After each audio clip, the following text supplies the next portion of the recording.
네, 감사합니다. 여전히 사회적 거리두기 단계가 4단계로 이번 10월 31일까지 연장된 또 이제 그런 또 주일입니다.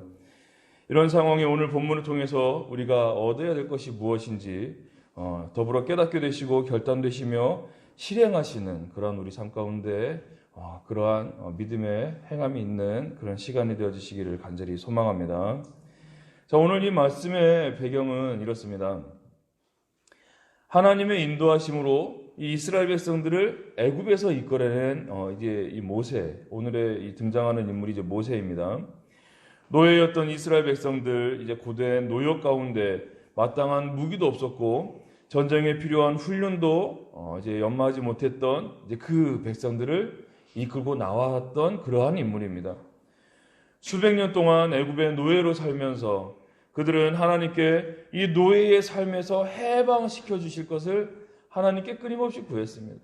우리 민족도 이제 일본의 치하 가운데 있을 때에 우리가 그렇게 갈구했던 것이 바로 자유였기 때문에 우리도 누구보다 이들의 마음을 좀 공감할 수 있지 않을까, 그렇게 좀 생각을 해보게 됩니다. 그들의 간구 가운데 하나님께서 응답하시어 이 모세를 통해 애굽에서 그들을 이끌어내셨습니다. 이것이 바로 오늘 출애굽기부터 진행되어지는 그러한 사건들의 내용입니다. 그래서 출애굽기 12장 37절과 38절에 보시면 이렇게 기록이 되어져 있습니다. 제가 한번 읽어드리겠습니다. 이스라엘 자손이 라암셋을 떠나서 숫곳에 이르니 유아 외에 보행하는 장정이 60만 가량이요. 38절에 수많은 잡족과 양과 소와 심이 많은 가축이 그들과 함께 하였으며, 이렇게 기록이 되어져 있습니다. 그 애굽에 살던 그 이스라엘 백성들이 출애굽했을 때에 보행하는 그 장정들, 이 장정이라 하는 것은 전쟁을 좀 감당할 만한 그러한 사람들을 이야기를 합니다. 그래서 장정만 숫자가 대략 60만이다. 자, 이 60만 명의 장정들 가운데 뭐 아버지도 있을 수 있고 아들도 있을 수 있어요. 그래서 대략 한 4인 가족으로 기준을 했을 때 64, 24, 한 240만 명 정도가 출애굽했을 것이다 라고 가늠해 볼 수 있고요. 뭐 한 5인 가족이다. 뭐 자손을 한번 두세 명 낳아서 5인 가족이 되었다. 그렇다면 대략 한 300만 명 정도의 이 백성들이 출애굽했다. 이렇게 가늠해 볼 수 있습니다. 그러니까 아주 적게 잡았을 때 뭐 한 240만 명 정도, 좀 많게는 한 뭐 300에서 한 뭐 400만 명 정도의 이 백성들이 지금 애굽에서부터 출애굽했다. 이렇게 우리가 좀 생각해 볼 수 있다는 것이죠. 자, 그런데 38절에 제가 조금 전에 읽어드렸었는데요. 수많은 잡족이 그들과 함께 나왔다. 이렇게 기록이 되어져 있어요. 자, 이 수많은 잡족이라 하면 과연 무엇일까? 애굽에서 일어난 이 모세의 10가지 재앙은 그때 당시 이 혈족의 이스라엘 백성들, 그러니까 아브라함으로부터 나왔던 이 요셉의 후손들, 이 애굽으로 들어간 70명의 이 후손들, 이들만이 겪었던 그러한 사건은 아니었었어요. 다른 민족이지만 노예로 이 애굽 가운데 잡혀왔었던 사람들도 있었을 것이고, 애굽 백성이었지만 이 하나님이 참 하나님이시라는 이 10가지 재앙을 통해 깨닫게 되어지고 경험을 하게 되어진 그 민족과 그들이 있었습니다. 그러니까 그들은 그 땅 가운데 살지 아니하고 그들의 민족과 친족과 집과 영토를 버리고 함께 출애굽했었던 그러한 백성도 분명히 있었다라는 것이죠. 그러니까 일제시대 때 모든 일본 사람들이 다 나쁜 짓을 했던 것은 아니잖아요. 일본 사람들임에도 불구하고 우리나라를 도와줬던 그러한 사람들도 분명히 있었다라는 것이죠. 그렇기 때문에 이 애굽 사람이었지만 이 하나님의 일하심과 하나님을 경험하고 난 다음에 정말 참신은 저 파라오가 아니라 하나님이시다 라고 신앙 고백하며 이 애굽을 떠나는 그들과 함께 나왔던 이 백성들, 바로 그들이 이 수많은 잡족이라는 것이죠. 그래서 결국 이 출애굽한 이스라엘 백성들은 혈통적으로 혈족 가운데에 하나님께서 요셉을 통해 세우신 이 한 단일 민족이 아니라 이 혈족으로 수많은 잡족, 하지만 이 신앙 고백 가운데 하나님이 참 하나님이시오, 내가 겪고 내가 경험하고 나를 살리신 이 하나님만이 참 하나님이십니다라는 이 신앙 고백을 통해 뭉쳐지게 된 이 공동체가 바로 이스라엘 백성이다, 이렇게 말씀드릴 수 있다는 것이죠. 자, 그래서 오늘 이 출애굽한 백성들 속에 100% 유대인만 있었다, 모든 사람들이 할례를 받았던 사람들이다, 이렇게 생각해서는 안 됩니다. 그래서 이 출애굽기 13장 가운데서도 그들이 12장 가운데서도 보시면 그들이 함께 이 무교절, 이 유월절 가운데 동참하기 위해서는 비록 성인이 되어서 하나님을 믿었지만 그들도 역시 하나님 백성 되기 위해 무엇을 해라? 할례를 해라, 그렇게 이야기를 하십니다. 그래서 이 할례, 이 마음의 할례, 이것을 제가 요즘으로 표현해 드리자면 세례로 또 표현해 드릴 수 있지 않을까. 그래서 하나님을 믿는 백성으로서의 표징, 그 징표가 바로 이 할례였다, 세례였다, 이렇게 또 말씀을 드릴 수 있습니다. 그래서 이 비록 혈족으로는 유대인들이 아니었지만 이 신앙 공동체 가운데 내가 할례라는 그 절차를 통해 하나님의 백성 가운데 들어온 이 이스라엘 백성들, 그래서 혈족으로는 수많은 잡족이었지만 하나님의 역사하심과 출애굽하심의 그 일들을 경험해서 함께 나왔던 이 공동체가 바로 이스라엘 백성들이었다, 이렇게 말씀을 드리고 싶습니다. 자, 그런 그들이 출애굽을 하였지만 시간이 얼마 지나지 않아 군사를 일으켜 그들을 뒤쫓아왔습니다. 열심히 그들을 뒤쫓아서 그들을 데려오기 위함이 아니라 그들을 싹 다 죽여버리기 위한 마음으로 군사들을 일으켜 데려왔습니다. 자, 그 군사들을 맞닥뜨렸을 때 이 이스라엘 백성들은 어떤 반응을 보였냐면 불평과 원망이 이제 시작이 되었습니다. 앞에는 홍해바다가 가로막고 있고 뒤에는 애굽 병사들이 정말 완전 무장하고 자기들을 죽이기 위해 위협하고 있는 상황이기 때문에 애굽에는 죽을 장소가 없어서 우리를 이곳 가운데 이끌어 이곳에서 죽이려 하느냐, 이렇게 이제 원망들을 하게 됩니다. 자, 정말 말 그대로 이 진퇴양난의 상황이었습니다. 이러한 진퇴양난의 상황에서도 인간의 상식과 인간의 생각으로는 절대 어떻게 이 위급 상황을 벗어날 수가 없었어요. 앞에는 바다요, 뒤에는 애굽 병사가 있었습니다. 앞으로 전진하면 바다에 빠져 죽는 것이고 뒤로 길을 돌이키면 이 애굽 병사의 창 가운데 찔려 죽게 되어지는 그러한 상황이었습니다. 자, 이런 상황임에도 불구하고 하나님께서는 이 방법이 없던 길 가운데 길을 내시어 그들을 살리신다, 이렇게 이 성경은 오늘 이야기를 하고 있습니다.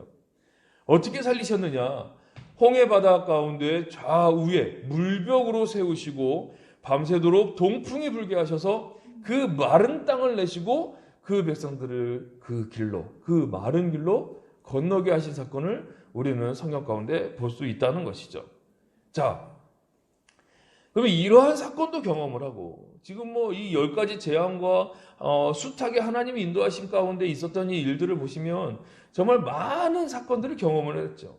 이렇게 많은 것들을 경험하며 이 마른 땅으로 건너며 이 이스라엘 백성들은 정말 하나님의 인도하심을 전적으로 믿었을까? 정말 100% 감사하는 삶을 살았을까? 자, 그렇게 질문을 던졌을 때 이 이스라엘 백성들은 결코 그러지 못했다. 이것을 답으로 드릴 수 있지 않을까 싶습니다.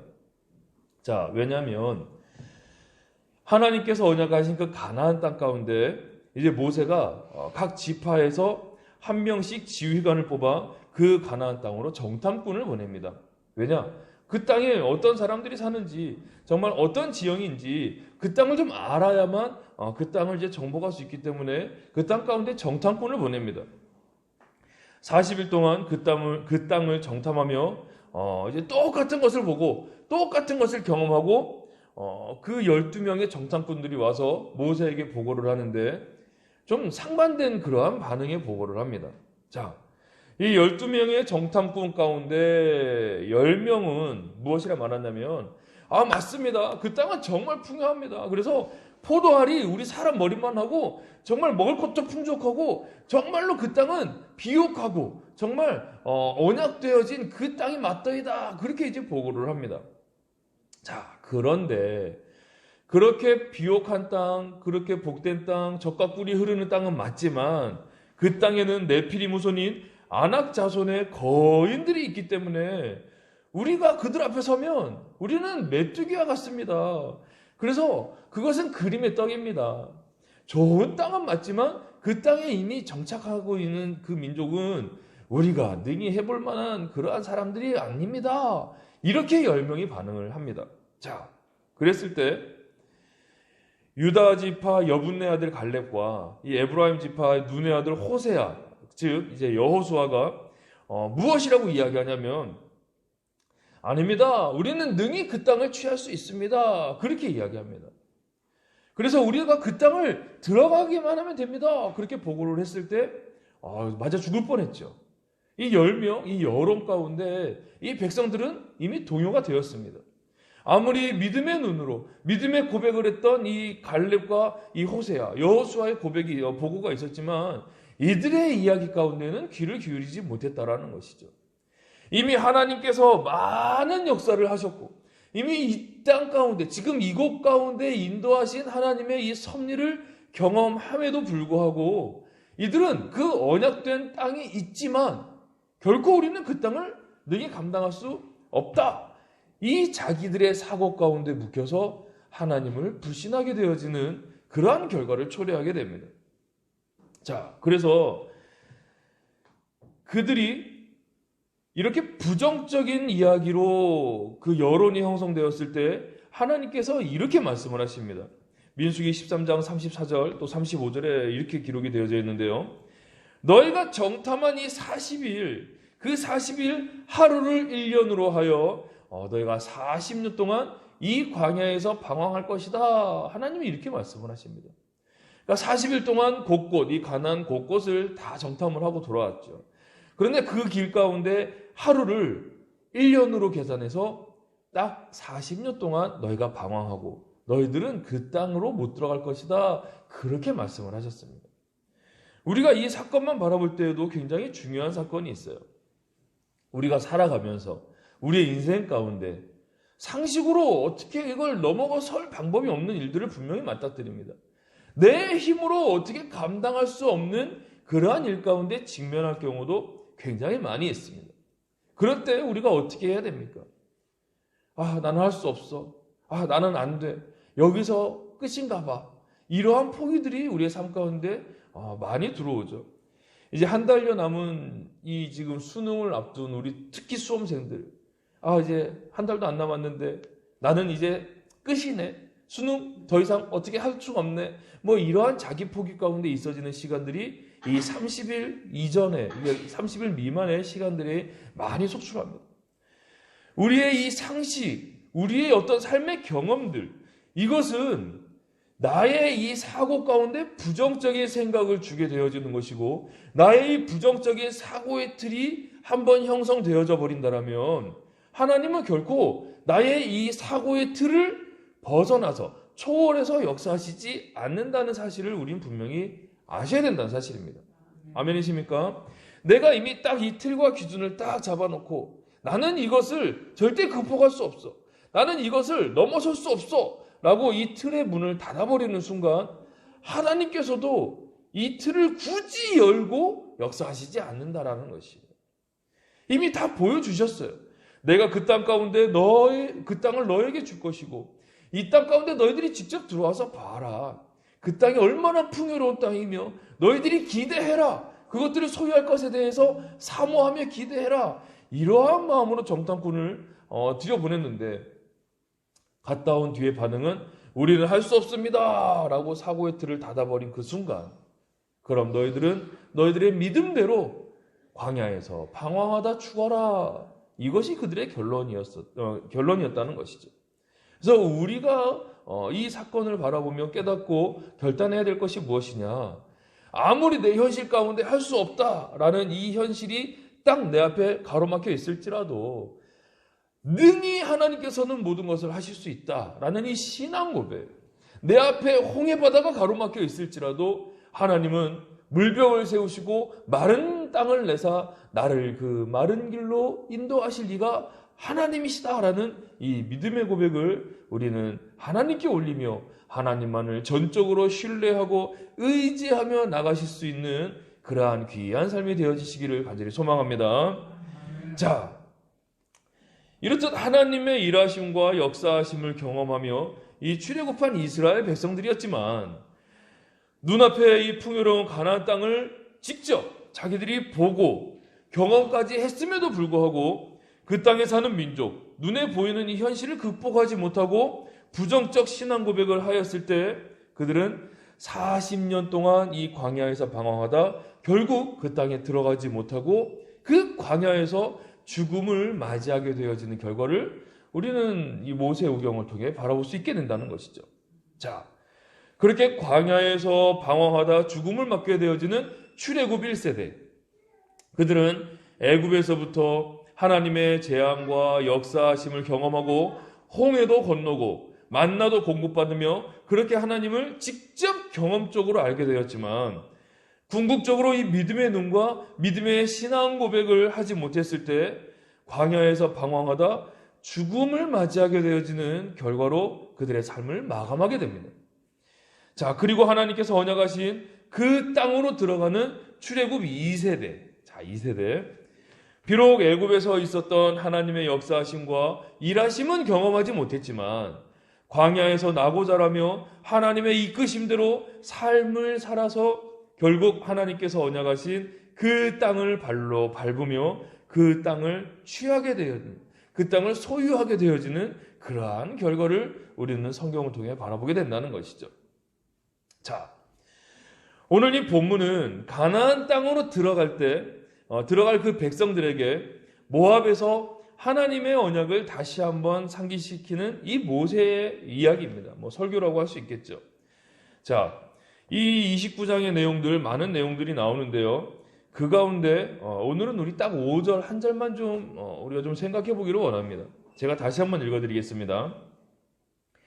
주께서 40년 동안 너희를 광야에서 인도하게 하셨거니와 너희 몸의 옷이 낡아지지 아니하였고 너희 발의 신이 헤어지지 아니하였으며 이렇게 기록이 되어져 있습니다.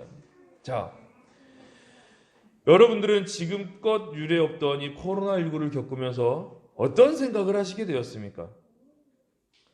엊그제 제가 집에 있다가 이렇게 현관을 나섰는데 현관문을 열고 이렇게 나섰는데 그날따라 굉장히 상쾌하더라고요. 그래서 이 모처럼 상쾌한 공기에 엘리베이터를 타지 않고 이렇게 계단으로 내려가려고 이제 몇 계단을 내려섰는데 그날따라 그렇게 지나치게 상쾌한 그 이유를 제가 알았어요. 무엇이었냐면 제가 현관을 열고 나오면서 마스크를 쓰지 않고 나왔더라고요. 이 마스크 하나 쓰지 않았을 뿐인데 제 코로 들어오는 이 공기의 이 상쾌한 정도가 그렇게 다를 수가 없었어요. 자, 그러면서 제가 느낀 것이 그동안 이 마스크 쓰지 않고 정말 편하게 살았던 그때가 얼마나 좋았던 시기였나. 정말 내 마음껏 숨 들이키고 내가 마음껏 뛰고 정말 마음껏 호흡할 수 있었던 이 마스크 하나 썼을 뿐인데 이렇게 답답하고 발음이 꼬이고 막 혀가 꼬이고 발음도 안 되고 이 설교도 힘든 이거 마스크. 물론 나를 보호하기 위해서 써야 되지만 이게 이 없는 그 일상생활이 그렇게 그리울 수가 없었던 그런 시간들이었습니다.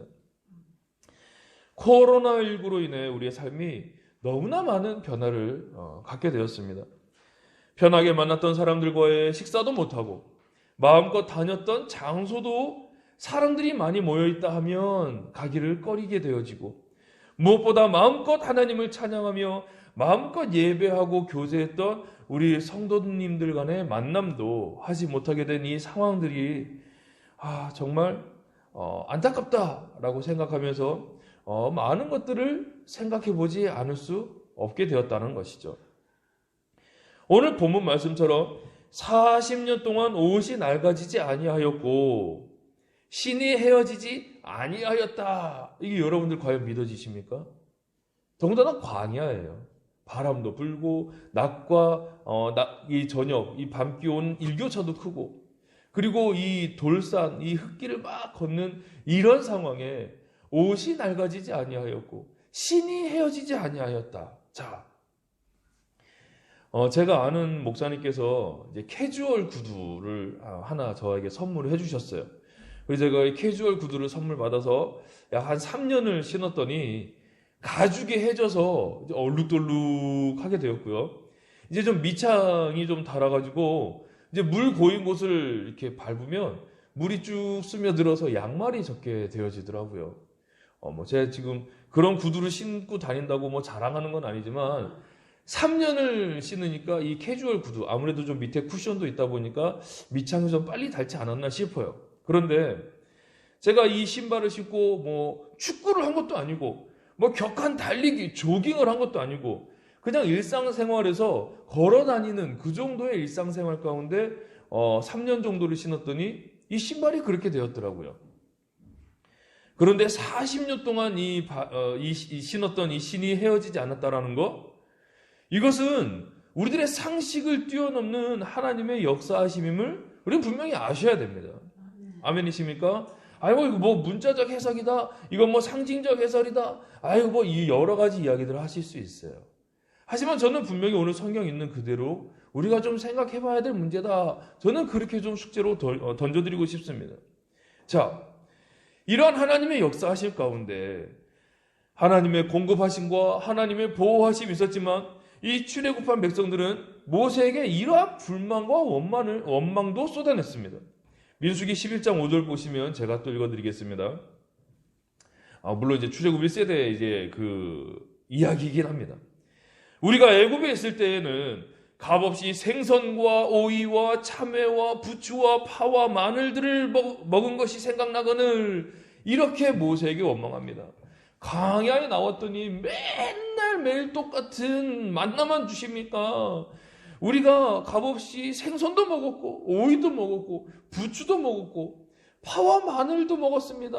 언제요? 애굽에 있을 때요. 근데 지금 뭡니까? 애굽을 나와서 우리가 정말 더 풍요로운, 더 부유한 삶을 살 줄 알았더니 맨날 똑같은 만나를 가지고 삼시세끼를 먹으니 다른 것 좀 주십시오라고 그렇게 불평과 원망을 했죠.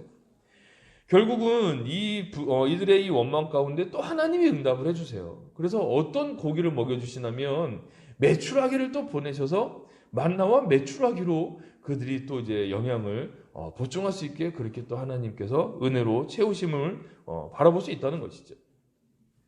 이 백성들은 하나님의 은혜를 끊임없이 공급받으면서도 끊임없이 하나님을 원망하고 끊임없이 하나님께 불평과 불만을 토로했다라는 것입니다.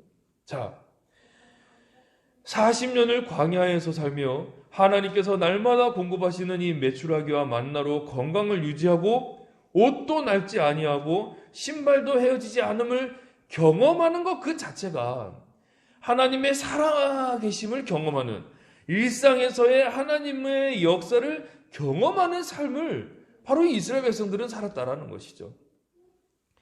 그런데도 불구하고 그런 상황에서 하나님께 감사하지 못하고 끊임없이 불평하고 끊임없이 불만을 토로한 이 출애굽 1세대는 결국 그 언약의 땅에 들어가지 못하게 되었다라는 것을 우리는 성경을 통해 바라볼 수 있다는 것입니다. 전 세계가 현재 이 코로나19로 인해 정말 많은 전환점들이 생겼어요. 재택근무가 가능할지 몰라 시도도 못했던 직군의 이 회사가 이 코로나19로 인해 재택근무가 가능함을 알게 되었고요. 그래서 굳이 주 5일 근무할 필요 있냐? 야, 해보니까 그냥 일주일에 한 번 정도 나와서 회의하고 재택근무해도 충분하네 라고 해서 한때 주 4일 근무제를 도입하자라는 여론도 있었었고요. 바이러스에 대해 발빠르게 대처하여 백신과 더불어 지금 현재 먹는 이 치료제가 개발되어서 미국 식약청에서 지금 이제 인증을 지금 받고 있는 상황이거든요. 아주 이런 긍정적인 모습도 분명히 있어요. 자, 그러나 우리 일상에서의 마스크를 써야 되고 운동도 하지 못하고 편하게 만나고 교제했던 사람들과도 만나지 못하게 되어지는 이러한 상황들을 겪으면서 정말 많은 사람들 가운데 축복받으며 결혼했던 하객이 400명, 500명, 1000명씩 왔었던 그 일상 속에서의 그 경험들, 지금은 하객 49명이라는 그 제약 속에서 이제는 또 백신 완료했으면 200명까지 200 201명을 더해서 250명까지는 내일부터 허용을 해준다고 하죠. 이러한 숫자적으로 제약을 받으면서 그동안 편하게 살아왔었던 지난날의 일상들을 돌아보지 않는 분은 단 한 분도 없으리라 생각을 해보게 됩니다. 아파봐야 건강할 때를 그리워한다. 이런 말이 있습니다. 왜냐하면 건강할 때는 불편을 모르거든요. 그냥 내 일상 그대로 그냥 편안하게 삶을 살기 때문에 불편을 전혀 모르다가 그 건강을 상실하고 나서야 그 건강의 소중함을 알게 되어진다. 그런 이야기입니다. 우리는 어떻습니까? 항상 소 잃고 외양간 고치듯 어떤 일을 당하고 나서야 지난 일을 후회하며 그리워하며 그렇게 살아가는 삶만을 살고 있습니까? 하나님을 믿는 저와 여러분들, 우리의 모습은 좀 달라야 될 것이다. 저는 그렇게 말씀을 드리고 싶습니다. 코로나19로 힘든 상황 속에서도 나에게 밥 먹여주시고 옷 입혀주시고 신을 제공해 주셔서 맨발로 다니지 않음에 우리는 감사할 수 있어야 됩니다. 아멘이십니까? 오늘은 64년 만에 찾아온 서울의 추위라고 합니다. 오늘 아침 기온이 0도까지 떨어졌거든요. 이 0도 가운데 떨어진 이 64년 만에 맞은 이 맹추위 가운데 맨발로 다니지 아니하고 내가 옷을 입고 따뜻하게 다닐 수 있다라는 것 자체가 이게 참 감사한 것이구나 깨달을 수 있어야 된다는 것입니다. 지난날 더 하나님을 찬양하지 못했고 예배하지 못했음을 돌아보시며 하나님을 찬양하며 하나님을 예배하며 더 간절함을 갖고 감사하시는 마음을 품으셔야 된다는 것이죠. 아멘이시죠? 할 수 있을 때 하지 못했던 일들, 할 수 있었지만 미루다가 결국 코로나로 인해 하지 못하게 된 상황들을 보며 내 일상에서 그동안 내가 누리고 살았던 나의 삶 가운데 하나님께 감사함을 올릴 수 있어야 된다는 것입니다. 당연한 듯 아침에 일어나 화장실 갔다가 교통사고 없이 학교도 가고 회사도 가서 주어진 내 일을 잘 감당하다가 내 손으로 떠먹는 맛있는 점심을 먹고 소화도 잘 시키고 주어진 오후 일과도 잘 마무리하고 무사히 집으로 돌아와 내 가족과 함께 둘러앉아 저녁을 먹음에 이러한 일상 가운데 더불어 고통 없이 통증 없이 잠자리에 누워 편안하게 잠을 잘 자다가 다음날 아침에 일어나는 이러한 일상이 결국은 하나님의 역사하시며 하나님의 은혜임을 우리는 분명히 깨달으셔야 된다는 것입니다. 아멘이십니까? 그동안 내가 누리고 살았던 이러한 일상들, 정말 내가 아프지 아니하였고 내가 내 발로 나에게 주어진 이 회사를 출근하고 나에게 주어진 이 학업을 감당하며 내가 등교하고 내가 친구들을 만났던 정말 사소한 나의 일상들이 얼마나 감사한 것인지를 우리는 분명히 깨달아 아셔야 된다는 것이죠. 40년 동안 옷이 낡지 아니하고 신이 헤어지지 않음에 우리가 놀랄 것이 아니라 40년이 넘도록 혹은 지금 60년, 70년이 넘게 살아온 나의 이 몸이 아직도 생기가 있고 아직도 움직일 힘이 있으며 소화 잘 시키고 배변 잘하는 나의 이 일상이 더 놀라운 일이 아닐까 저는 그렇게 생각을 해보게 됩니다. 성경에서 40년 동안 옷이 낡아지지 아니하고 신이 헤어지지 아니하였다? 이걸 어떻게 믿습니까? 그렇다면 출애굽 1세대와 같이 그 믿음대로 삶을 마무리할 수밖에 없다. 저는 이렇게 말씀드리고 싶습니다. 하지만 40년이 넘는 시간 동안 끊임없이 공급하시는 날마다 주어지는 그 사소한 만나, 그 사소한 메추라기가 하나님의 은혜임을 우리가 깨닫고 감사의 고백을 한다라면 결국 하나님께서 언약하신 그 언약의 땅으로 들어가 그 땅을 취하게 되어지는 결과를 경험하게 되어질 수 있다. 저는 또 이렇게 말씀을 드리고 싶습니다. 오늘의 내가 제일 젊고 오늘의 내가 제일 건강하다. 그러한 말이 있습니다. 왜냐? 오늘보다 내일은 그만큼 하루만큼 늙고 하루만큼 근력이 빠지기 때문에 오늘의 내가 제일 젊고 오늘의 내가 제일 건강하다. 그러한 이야기입니다. 일상에서 내 삶 가운데 역사하시는 하나님께 우리가 더욱더 감사드리시면서 일상에서 주어진 이 기회를 우리가 더불어 놓치지 마시고 나의 이 건강도 더욱 내가 힘써 잘 가꾸어서 하나님의 은혜를 만끽하시며 주어진 내 삶 가운데 하나님께 더 큰 영광을 올려드려서 우리에게 언약하신 그 가나안 땅도 우리가 언약의 성취로 취하게 되어지고 하나님의 일상 가운데서 더 감사함을 마음껏 누리며 더 큰 영광 가운데 올려드리시는 그러한 저와 여러분들의 귀한 삶 되어지시기를 예수님의 이름으로 간절히 축원합니다. 잠시 기도하겠습니다.